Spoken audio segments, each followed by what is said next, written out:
I was born in a poor section of Miami, Florida called Liberty City. I was born in an abandoned building on a floor with a twin brother. And when we were 6 weeks of age, we were adopted. And when I was in the 5th grade, I was identified as EMR, labeled educable, mentally retarded, put back from the 5th grade into the 4th grade. And I failed again when I was in the 8th grade. I don't have any college education, but because of my mother, and I feel like Abraham Lincoln, who said, "All that I am and all that I ever hope to be, I owe to my mother." I saw a sign once that said that God took me from my biological mother's womb and placed me in the heart of my adopted mother. So my first major goal was to buy my mother a home, to take care of my mother. And I did that, took care of her until she passed at 88. But I'll never forget when I met Mr. Washington. I was in a class waiting on another student, and he came in and he said, "Young man, go to the board and work this problem out for us." I said, "Oh, sir, I can't do that." He said, "Why?" I said, "I'm not one of your students." He said, "Look at me." I said, "Yes, sir. Go to the board and work the problem out anyhow." I said, "Sir, I can't do what you're asking me to do." He said, "Why?" "Sir, because I'm educable, mentally retarded, sir." And as the students erupted in laughter, he came from behind his desk, he looked at me and he said, "Don't you ever say that again. Someone's opinion of you does not have to become your reality." And that was a turning point in my life. On one hand, I was humiliated. But on the other hand, I was liberated. Because he looked at me with the eyes of Goethe, who said, "Look at a man the way that he is. He only becomes worse. But look at him as if he were what he could be. Then he becomes what he should be." I've found that most people fail in life, not because they aim too high and miss. Most people fail in life because they aim too low and hit, and many don't aim at all. So raise the bar on yourself and don't ask how you're going to do it. I'll never forget when I decided that I wanted to become a motivational speaker. I saw the late Dr. Norman Vincent Peale, and my heart said, "I can do that." But my mind asked the question, how? And for over 14 years, I would go see Zig Ziglar and Dr. Norman Vincent Peale and Jim Rohn and different speakers, and I would be in the audience, and my heart would pounce and say, you can do that, Les. And then when I would leave, I would be going to the parking lot, and my mind said, how are you going to do it? And I spent so many years trying to figure out how. I wasted 14 years. How many of you ever procrastinated? Raise your hands, please. Yeah, see, so as you begin to think about your goals, the most important thing is, and write this down, commit yourself. See, once you commit yourself, the how will come, the way will come. Once you commit yourself, you will then figure it out. And if you're going in the wrong direction, all you have to do is turn around and go in the other direction. You will figure it out. You want to begin to just challenge yourself. You want to stretch yourself because you really don't know what you can't do. Once you think about the goals that you want to achieve, and I really want to challenge you to make up your mind that you're going to make that happen for yourself. And I hope that it's some goal that really resonates with who you are. When I was a little boy, my goal was to just buy groceries for our family. My mother worked on Miami Beach. She was a domestic worker. And my goal was to really be able to go to the grocery store and purchase groceries ourselves. The families knew that my mother had adopted 7 children. And so they said, "Mamie, whatever food is left over after we eat, you can take that home to the children." They were very kind, very, very considerate people. My mother, who when she worked on Miami Beach, the people were very kind. I was appreciative of their generosity. But as a little boy, I said, "Mama, one day, when I become a big boy, I'm going to be able to buy groceries for us." My goal as a little boy was to buy clothes for my brothers and sisters. We wore the hand-me-down clothes of the children that Mama babysat for when she went over in Miami Beach. And if the clothes were too small, she would let them out. And if they were too large, Mama could sew and take them up. And I'll never forget David Sidursky. His father was very wealthy. Mama worked for him, but David was my buddy. And so his father gave him 2 gifts for his birthday. Gave him a brand new boat, but he also gave him some motivational tapes. Earl Nightingale, I'll never forget. So he said, "David, man, let me tell you something. When I die, you're going to get everything. I want you to listen to these tapes." And when his father left the room, David threw those tapes in the wastebasket. I said, "David, could I have those tapes?" He said, "Yes." I said, "Man, your father said if you listen to these, you can get more and do more than what he's done. He said, hey, look, I'm going to get everything anyhow. Go ahead, take them. Write this down. It's not what you leave for your children, it's what you leave in them. You have something special. You have greatness within you. And the only reason you're here, you are my assignment. You can feel me. Some of you feel me right here in your heart of hearts. And my goal is to get past your mind and into your heart. So it's necessary that you have the mindset that I can do this. You've got to begin to believe and to fortify that belief and feed that belief by listening to tapes, going to seminars and workshops, by challenging yourself, by stretching yourself. It was Osborne who said, unless you attempt to do something beyond that which you've already mastered, you will never grow. And as you begin to challenge yourself, you'll discover some things about yourself that you don't know right now. The other thing is you begin to look at yourself, look at your dreams, and begin to experiment and stepping into your greatness. One of the things that's very important, whatever goals and dreams that you have, make your move before you're ready.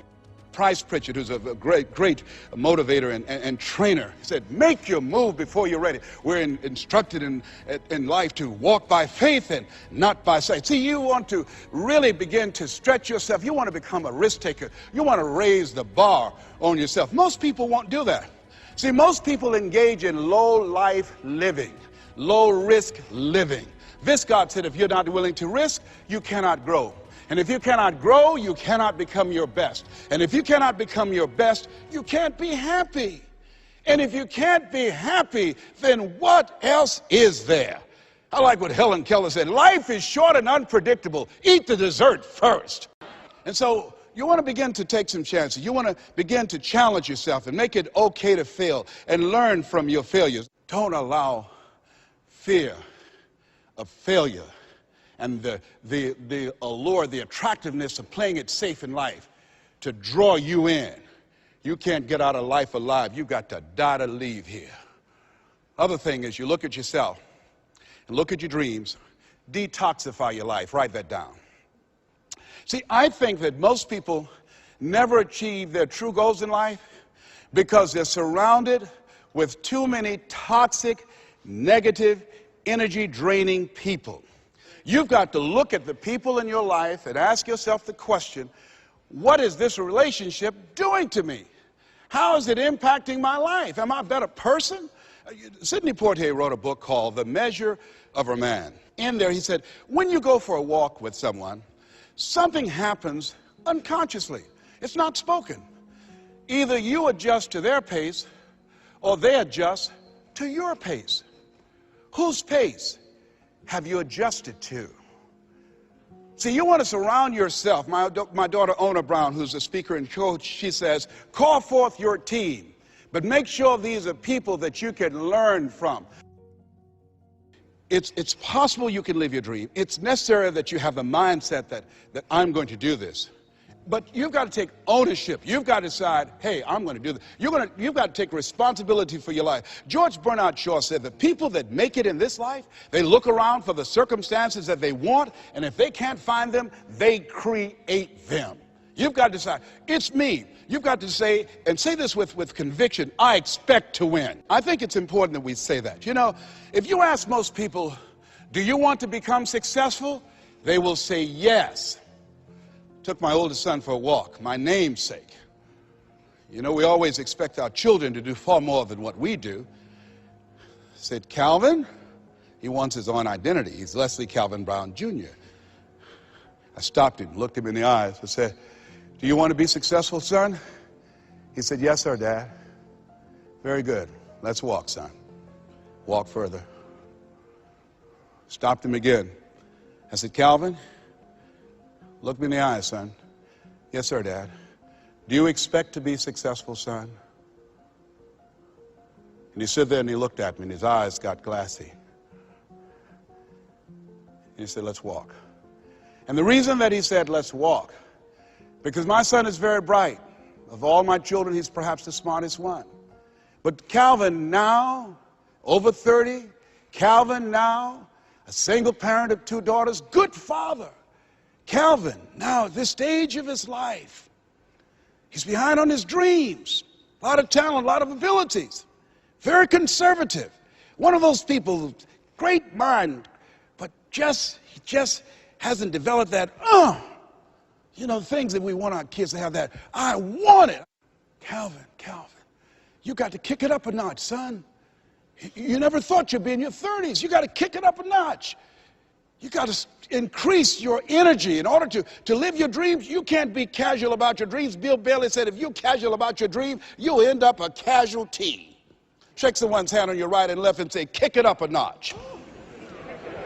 Yes. You got to kick it up a notch. What is it you bring? And whatever you bring, you've got to kick it up a notch. What is your signature as you look at where you want to go and what it is you want to do? As you look at your product or your services, repeat out to me, please, provide more service than you get paid for. Yeah, see, that becomes your signature. When you look at your goals and look at where you want to go, at your products, at your services, at your industry, you want to set some high standards for yourself. I like what Henry David Thoreau said, do not go where the path may lead, but go where there's no path and leave a trail. How is it that your industry will be done differently 5 years from now, 10 years from now? What is your reputation in your industry? When you come into a room and you leave, what's the scuttlebutt about you? Do people say, hey, that's a go-to person. That's a person, if you ask them to do that job, you're talking about the job being done. It will be done extremely well. Are you known for that person to believe that I could do this? It was hard. Never forget, my son said, Daddy, are you going to die? Why are you asking me that? You're not going out much. You're not the bubbly personality that I know you to be. You're not talking much. You're spending a lot of time in the room by yourself, Dad. Are you going to surrender? Are you giving up? Are you going to let that doctor's opinion become your reality? Will my daddy see me graduate? Yes, son, yes. I'm going to fight. No, I don't think it's my time yet. I'm going to see you graduate, but more than that, I've got some other things that I'm going to do with my life. And I thank you for asking me that. But I must tell you that I'm scared. I'm scared. And I've never been in this situation before. It's been easy for me to talk to people and encourage people when they've had challenges in their lives. But it's me. And I don't feel less than a man in admitting this to you. Yes, I'm scared.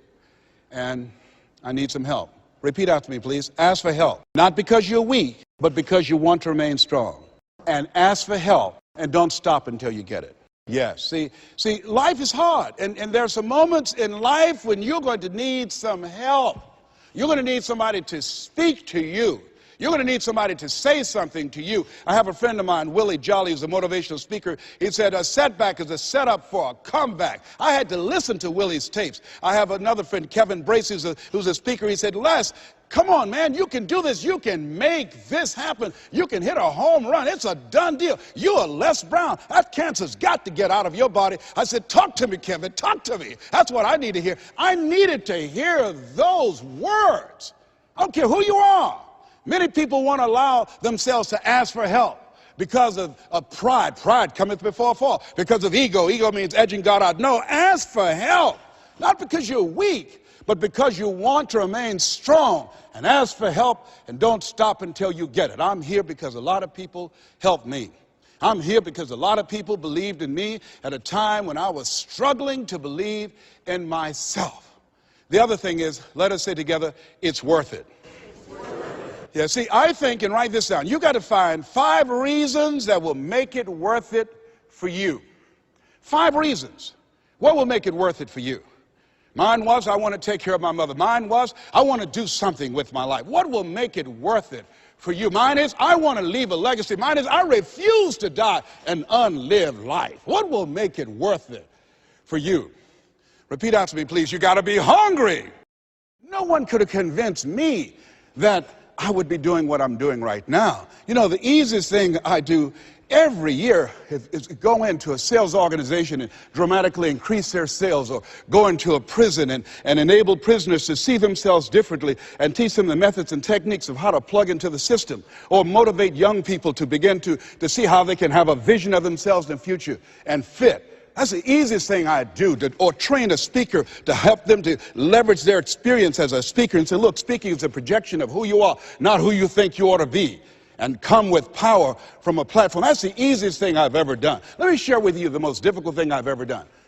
The most difficult thing I've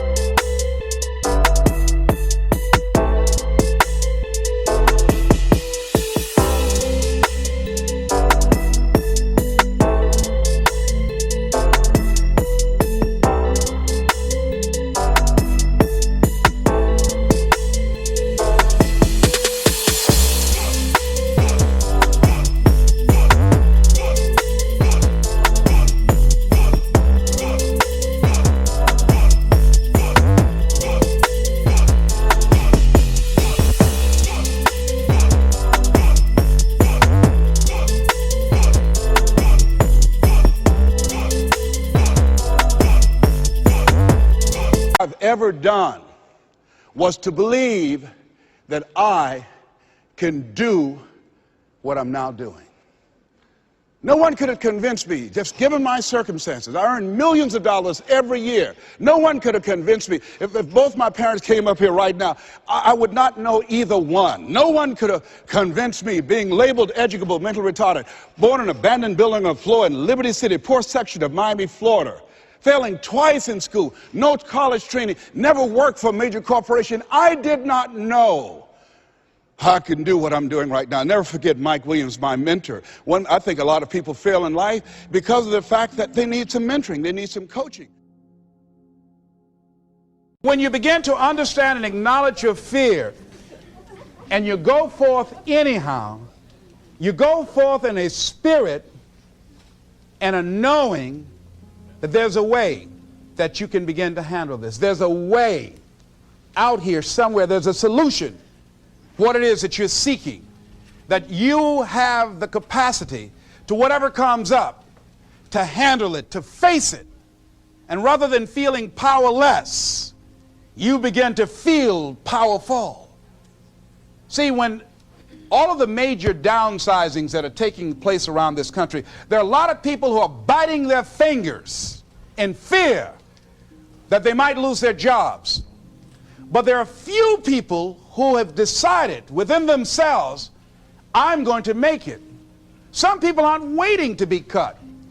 Some people are moving on their own because they feel within themselves, I've got what it takes to make it. They're not afraid about tomorrow because of how they see themselves, because of what they feel that they deserve, because of what they feel that they can create for themselves. Because these people have decided, as they look at the future, as they look at themselves, there's a way. Where there's a will, there's a way for me to begin to create a way out of no way. And when you have that kind of consciousness, when you have that kind of spirit, nothing can stop you. Nothing. What would your life be like as you look toward the future if you decided, I'm not going to allow my fears to stop me? What would your life be like?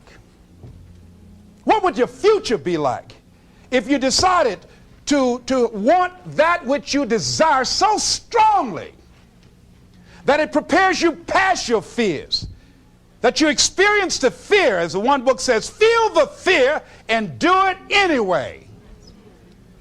What would your life be like? And I'm saying to you that all of us who have been entombed by fear have the capacity to resurrect ourselves. Is it easy? No. It's not easy. Can I do it? Yes. What's one of the ways to get started? Some of us need somebody to hold our hands.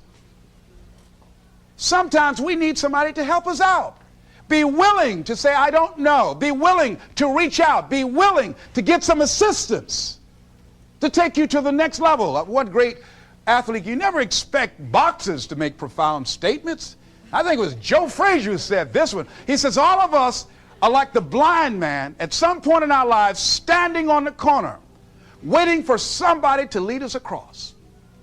See, all of us at some point in our lives need some help, need someone to reach out to us, to throw out the lifeline, to help us go across some treacherous waters that we couldn't navigate by ourselves.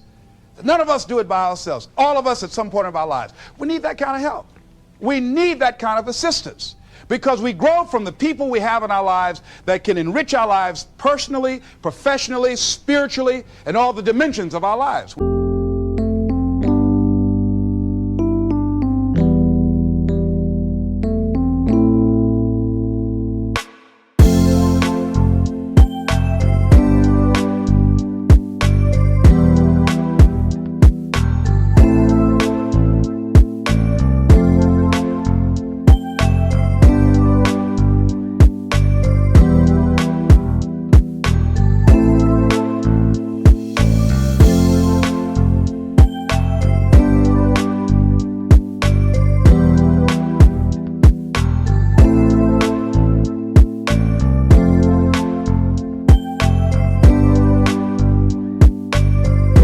Don't grow in a vacuum.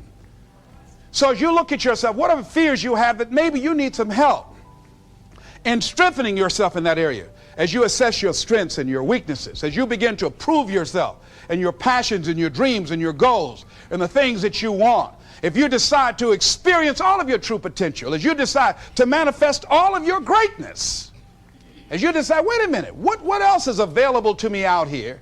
If I decided to experience the fear of rejection, the fear of no, the fear of failure, the fear of standing by myself, what else is available? Of taking a chance, a fear of losing it all. What else is available to me that will bring some extra meaning and value? The fear of people not liking me. You know how many people do things they don't want to do because they want everybody to like them? Everybody's not going to like you. Excuse me, special announcement. Everybody's not going to like you. No, it's just not that kind of world. But you know, there are a lot of people who won't take positions on issues, who won't take a stand for things they believe in, who won't speak up for themselves because they don't want to make anybody mad. Oh, it was Bill Cosby. He said, I don't know what the secret of success is. He said, but here's what I know what the secret of failure is. He said, trying to please everyone.